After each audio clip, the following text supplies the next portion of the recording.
और जो आज सत्ता में है, जो धर्म के नाम पे भाईचारे की बात करते हैं, उन्हीं के लोग खड़े होकर हमें मिले संवैधानिक अधिकारों को खत्म करने की बात करते हैं। अगर हमें SC/ST एक्ट के रूप में प्रोटेक्शन मिला है, जो हमारी हत्या होने पे 8,25,000 रुपए का हमें मुआवजा देके कोर्ट में ताकत देता कि जाओ जिसने हत्या की है उसके खिलाफ खड़े होकर मजबूत रह के सजा कराओ कि दोबारा तुम्हारे खिलाफ कोई खड़ा ना हो सके, तुम्हारे साथ जुल्म ना कर सके। तो ये भी इनसे बर्दाश्त नहीं हो रहा है। इसको भी कहते हैं खत्म करो खत्म करो। आपको जानकारी के लिए बता देता हूं, जब से मैं लोकसभा में गया हूं, मैं SC/ST parliamentary committee welfare committee का मेंबर हूं। जितने डिपार्टमेंट है जिनसे आप मुखातिब हो सकते हैं, बात करते हैं, आप पता करके देखना कि जब मैं उस कमेटी की मीटिंग में जाता हूं तो अगर एक व्यक्ति के साथ भी अन्याय होता है तो सामने वाले से लड़ जाता हूं कि मेरे व्यक्ति के साथ अन्याय नहीं होगा, याद रखना मेरे।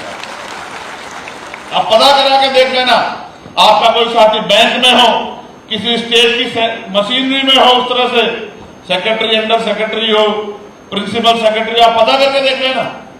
DGP ADGP हो कि जब वो आदमी खड़ा होता है तो अपने लोगों की आवाज को किस तरह से उठाता, तो मैं तो सबकी आंखों में चुभने लगा हूं। इससे मुझे कोई फर्क नहीं पड़ता, मैं कोई पट्टा करवा के नहीं आया कि भाई मुझे कोई डर हो। मैं जब तक जीऊंगा अपने लोगों के अधिकारों पर हमला नहीं होने दूंगा, ये बात का मैं आपको इस बात दिलाता हूं। मैं लोकसभा में इसलिए गया, मैं लोकसभा में मैं तनख्वाह के लिए या जो किसी के आगे पीछे घूमने के लिए थोड़ा गया, उन लोगों की आवाज उठाने के लिए गया।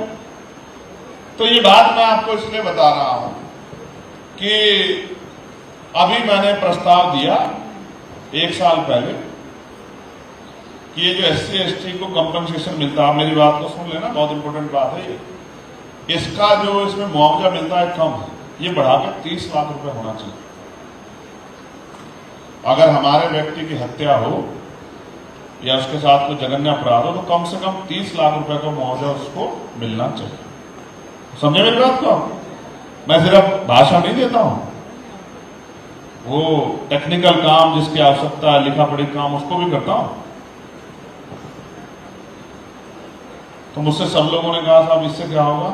मैंने कहा इससे ये होगा कि जिस परिवार का कोई व्यक्ति चला जाएगा तो वो कम से कम उसके बच्चे भूखे नहीं मरे, किसी के हाथ नहीं फैलाएंगे। वो कम से कम मुख्य धारा में तो नहीं, लेकिन कम से कम थोड़ा सा अपने आप को संभालने की कोशिश करेगा, उसको संभल में।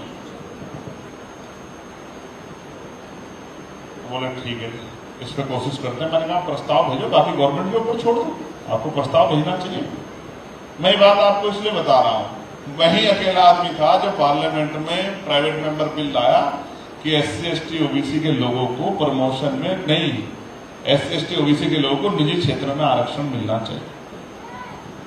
जब मैं लेके आया तो इसमें बड़े लेख वेख लिखे गए कि चंद्रशेखर तो आगे आरक्षण की मांग कर रहे हैं। क्यों ना करें आरक्षण की मांग? क्यों ना करें? अगर इस देश की सरकार ने 75 साल बाद भी प्रधानमंत्री आवास योजना चला के, मुख्यमंत्री आवास योजना चला के हमारे लोगों को घर देने का काम कर रही है, तो 75 साल हम इस देश में एक बहुत बड़े समाज ने बिना घर के छत रात गुजारी, ये दिया सरकारों ने हमें।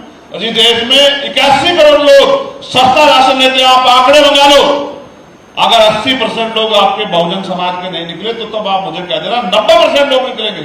जिस देश में 90 करोड़ लोग गरीबी रेखा से नीचे जीवन यापन करते हो, उन सरकारों से मुंह मिला कर बैठ जाएगी, हमें कुछ देंगी। मैंने कहा इससे 2 चीजें होंगी। बोले क्या? मैंने कहा एक तो सरकार को पैसा देना पड़ेगा, सरकार अधिकारियों को कहेगी कि हत्या नहीं होनी चाहिए, इसको रोको, सरकारी पैसा खर्च होगा। दूसरा, अगर इसमें और कुछ करना चाहते तो बोले कोई सुझाव। मैंने कहा जो आपकी हम पे हिंसा करे उसी की संपत्ति को करो, उसी से लो पैसा, सरकारी पैसा मत लो। जो हमारे लोगों की हत्या करे, हम लोगों पे हिंसा करे, हमारी बहन बेटी का अपमान करे, उसी से उसकी जमीन को करो नीलाम, उसका घर नीलाम करो, उसी से लो पैसा। तो जब जेब से देना पड़ेगा ना, तो फिर हत्या करने से पहले 1000 आदमी 1000 बार सोचेगा। अभी तो ठाक हत्या कर देता कि पुलिस सरकार देगी पैसा, हमें क्या मतलब? वो तो अपना पैसा कोर्ट में लगाता। समझे ना? समझे? मैं कह रहा हूं जिस दिन इस देश में 100 लोगों की कुर्की हुई और 100 लोगों को पैसा भरना पड़ा, आप मेरी बात पे रखना, वो अपनी पीढ़ियों को कह के जाएंगे किसी पर अत्याचार मत करना। आप समझो मेरी बात को।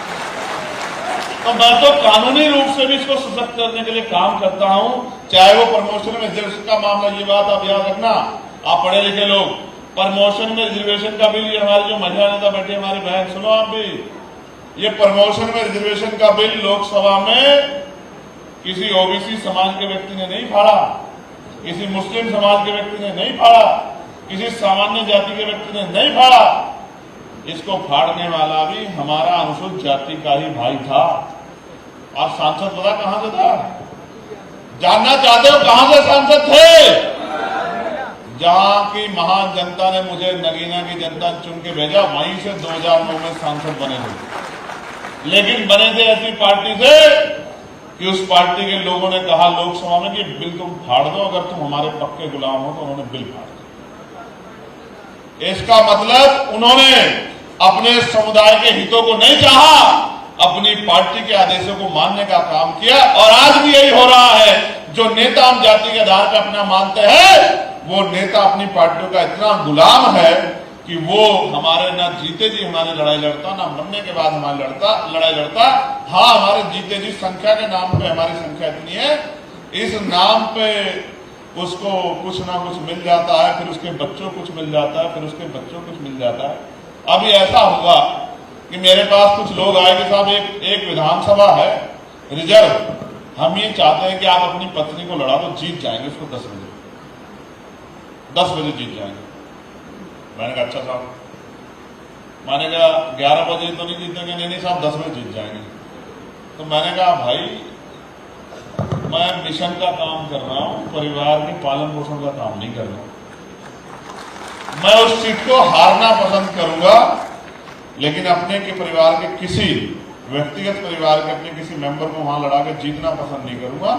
मैं चाहूंगा कि भले ही मैं वहां से हार जाऊं, लेकिन मैं जिसका हिस्सा बैठता है, जिसका हक बैठता है, उसको देने का काम करूंगा। ये मेरा काम नहीं है कि मैं ही और मेरे परिवार के लोग उस सीट पे लड़ें। बहुत कुछ है जो जानना, पहचानना, समझना। मैं बस आपसे कह रहा हूं, अगर आप पढ़ लिख लिए हैं, जो लिखा हुआ उसको पढ़ने लगे हैं, और जो मन में आ रहा है उसको लिखने लगे हैं, और जो दिख रहा है उसको देखने लगे हैं, और जो दिख रहा है उसके खिलाफ बोलने लगे हैं, सुनने लगे हैं, सुनाने लगे हैं, तो अब महापुरुषों से गद्दारी मत करो। अब तो एकजुट हो जाओ। और मैं केपी सिंह जी की बात को आगे बढ़ाता हूं कि पहले अपने यहां रोटी बेटी का रिश्ता करो, फिर दूसरे की तरफ उंगली उठाओ। पहले जमात बनो, भाईचारा बनाओ। अपने लोगों में बाबा साहब अम्बेडकर ने तो लिखी एनिलेशन ऑफ कास्ट है, किसी शंकराचार्य ने थोड़ा लिखी है। वो तो कहते हैं इससे पता नहीं क्या क्या डायलॉग है कि इससे वर्ण वो हो जाएगा, पता नहीं क्या क्या कहते, मैं ज्यादा उन पर ध्यान नहीं देता। वर्ण संकर हो जाएगा अगर आप अंतर जातीय विवाह कर लेंगे। ये एकदम कहते हैं कि वर्ण संकर हो जाएगा। भाई ये तो धर्म में वो नहीं है। उनके हिसाब से तो ये समझिए कि आप जो माँ बाप तय कर दें या जो समाज तय कर दे वही सही है, और वो सारी बातों का के लिए जिम्मेदार ईश्वर को ठहराते हैं कि जोड़ियां ऊपर से बनती हैं। ईश्वर ने तय किया है कि इनमें ये पोथियों में सब लिखा हुआ है, कौन कब पैदा होगा, कहाँ पैदा होगा, वो पूर्व जन्म है, भाग्य है, और कब मरेगा, किससे शादी होगी, सब आपके उसमें